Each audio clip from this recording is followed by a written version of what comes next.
Welcome back to your session of History of World lesson, Applied History.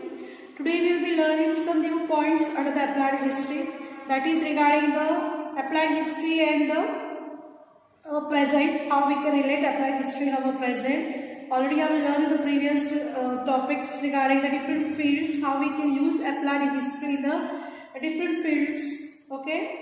And now we will be learning regarding the applied history in our present and even regarding the uses of applied history. First we learn the applied history and our present, how we can just use applied history in our present times. Now the first point under this is that the visible and invisible relics of the past exist in the present. So when we are talking regarding the visible and the invisible relics means what? The thing which is survived.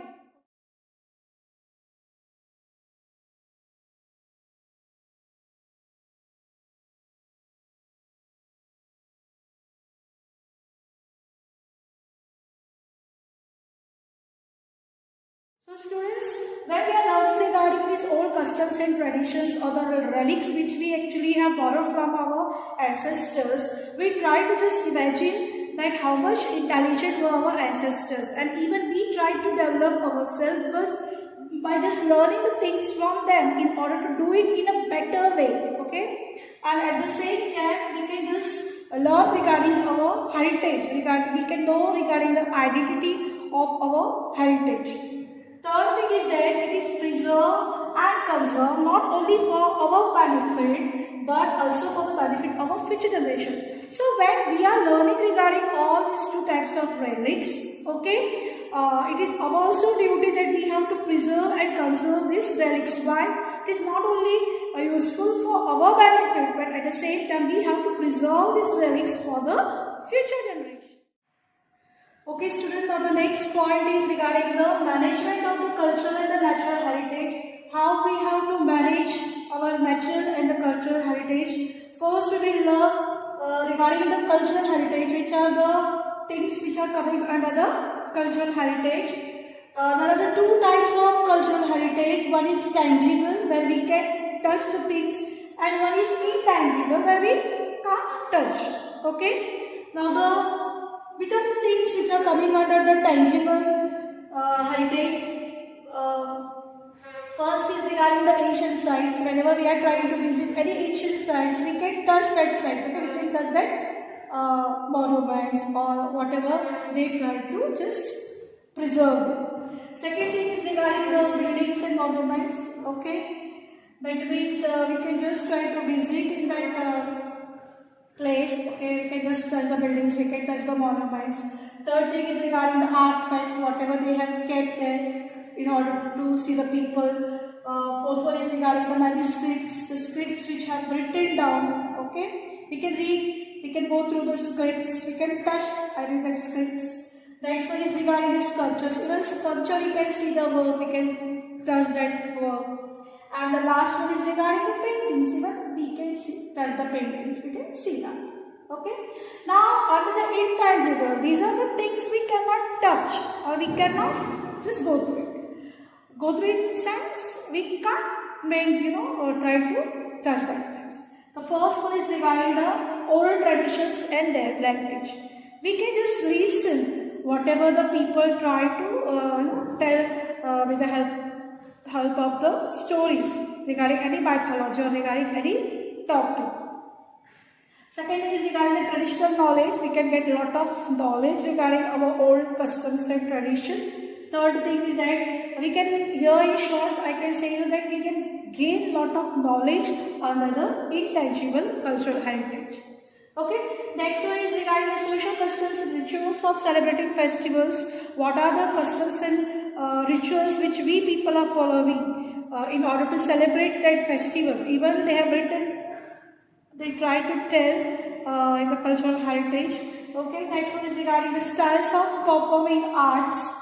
There are the different styles, classical style is there, or maybe regarding the Western styles are the different styles which people or ancestors have used. We can get the information regarding that styles of different arts. The next is regarding the certain traditional things the things which we people are following from our past. Okay, we can understand regarding the skills of the tradition. And the last topic is regarding the communities groups. And even we can learn here regarding the communities as well as the different groups, okay, which was present in during that time of situation or that time of tradition, okay. How they try to bring this cultural heritage by these communities or the groups. So these are all the examples of this cultural heritage.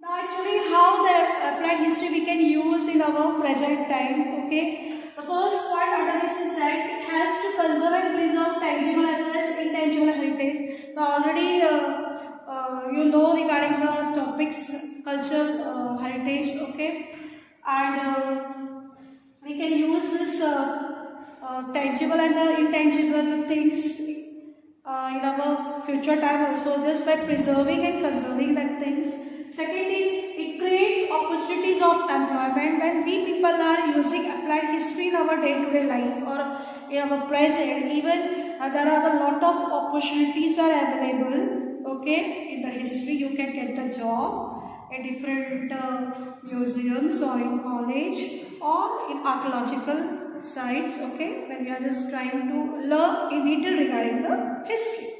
Next point is that even it helps us to understand the present with the help of history. Even we can learn regarding the present situation with the help of history. That means whatever happened in the past, we can just use that thing in our current situation, and with the help of this applied history, we can do our future better. Okay, so even it helps us to find out the right direction for the benefit of our knowledge. So how we can just do our future in a better way by just gaining the knowledge of this history, learning history to get benefit of it for our future.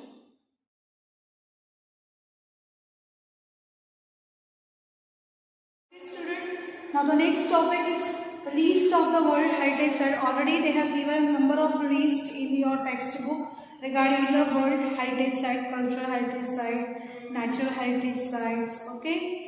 Now actually, why actually we have to just learn regarding this all cultural heritage sites, the world sites, in order to preserve and conserve these sites for the future generation. Okay. So that they will get the benefits with the help of these natural and cultural heritage sites. And even UNESCO play a very important role, okay, in order to just preserve these sites. Okay, so UNESCO, the global organization, has given some directives. So in order to preserve and conserve these both the sites. Now next, on the basis of those directives, list of sites and traditions are declared as World Heritage.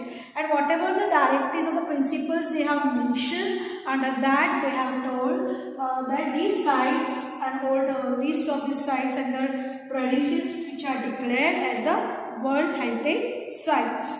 Now among these sites from India, it includes temples, caves, Taj Mahal, okay, like architectural wonders and national parks. So when they have declared regarding the World Heritage Sites, under that they have declared regarding the Taj Mahal, okay, then regarding the temples they have told temples, then even the caves they have included in it, even they have included to different national parks as well as different types of wonders which are present in that.